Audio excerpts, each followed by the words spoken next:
قرآن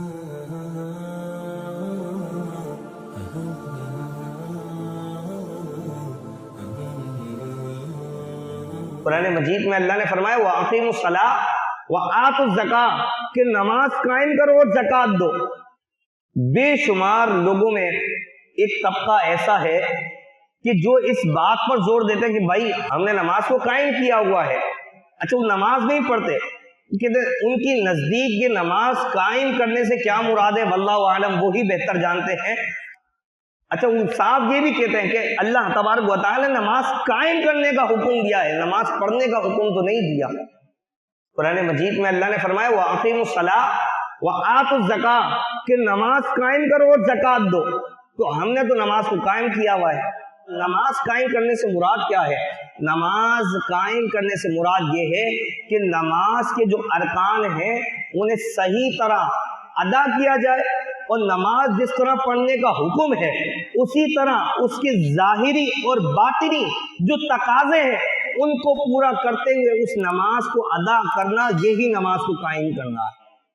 کہ ہر نماز کو صحیح وقت پر، جب نماز کا جو وقت ہے اس وقت میں، جیسے ظہر کا وقت شروع ہو گیا اور جو عصر کے وقت سے پہلے جو ظہر کا وقت ہے اس وقت کے اندر اس کے ظاہری جو ارکان ہیں اور جو باطنی ہیں ان تمام کو صحیح معنوں میں ادا کرنا، اور جو قرآن مجید اس میں تلاوت کرنے کا حکم ہے وہ تلاوت کرنا، التحیات اور تسبیحات جو پڑھنے کا حکم ہے ان تسبیحات کو پڑھنا، قیام، رکوع، سجود، جلسہ، قاعدہ، ان تمام ارکان کو ادا کرنا صحیح معنوں میں۔ اس طرح سے نماز ادا کرنے کو نماز قائم کرنا کہلاتا ہے۔ یہ ہے نماز قائم کرنا۔ اب وہ لوگ جو اس بات پر ڈٹے ہوئے ہیں کہ بھئی نماز قائم کرنے سے مراد ہے بس ہم نے نماز ایک دفعہ پڑھ لی اور اس پر ایمان لے آئے، بس ہم نے نماز قائم کر دی، یہ نماز قائم کرنا نہیں ہے۔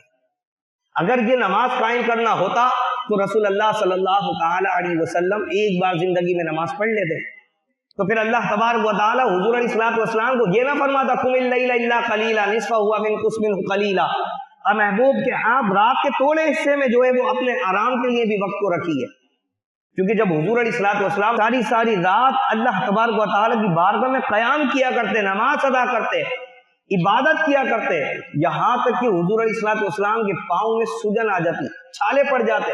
آپ دیکھیں کہ پاؤں ایک وقت ہے، اس کی ایک لمٹ ہے کہ آپ اس کو اپنا وزن دے کے ایک لمٹ تک کھڑے رہ سکتے ہیں، اس کے بعد یہ پاؤں آپ کے دکھنا شروع ہو جائیں گے، تکلیف ہونا شروع ہو جائے گی، آپ کو اس کو آرام دینا پڑے گا۔ جب حضور علیہ الصلوۃ والسلام ساری رات اللہ کی عبادت کرتے تو آپ کے پاؤں میں کبھی سوجن آ جاتی، تکلیف شروع ہو جاتی، چھالے پڑ جاتے، تو اللہ تبارک و تعالی نے اپنا محبوب کو فرمایا قم اللیل الا قلیلا، اے محبوب آپ رات کو عبادت کرے لیکن کچھ وقت جو ہے آرام کے لیے بھی رکھ لیجیے۔ آپ تھوڑا یا اس سے زیادہ وقت جو ہے اپنے آرام کے لیے رکھیے۔ تو پھر رسول اللہ صلی اللہ علیہ وسلم کا معمول کیا تھا کہ آپ رات کے تہائی حصے میں عبادت کرتے اور رات کے ایک حصے میں تھوڑا سا آپ آرام کیا کرتے تھے، پھر اٹھ کے اللہ تبارک و تعالیٰ کی عبادت کرتے۔ پھر یہ جو فرض نمازیں ہیں ان کو ان کے وقت پر جماعت کے ساتھ ادا کرواتے اور خود بھی ادا کرتے۔ یہ تھا حضور علیہ الصلوۃ والسلام کی زندگی کا معمول۔ یہ نہیں تھا کہ حضور علیہ الصلوۃ والسلام نے ایک مرتبہ نماز پڑھ لی اور اس پر ایمان لے آئے اور کہا کہ بس نماز قائم کر لی۔ یہ وہ گمراہ لوگ ہیں کہ جو لوگوں کے ذہنوں کو خراب کرتے ہیں۔ آج کل سوشل میڈیا کا دور ہے، ہر بندہ جو ہے وہ جو بات سمجھ میں آتی ہے بس بیان کرتا ہوا نظر آتا ہے۔ تو بے شمار ایسے لوگ ہیں، طبقہ ہے باقاعدہ کہ جو نماز سے لوگوں کو روکتے ہیں۔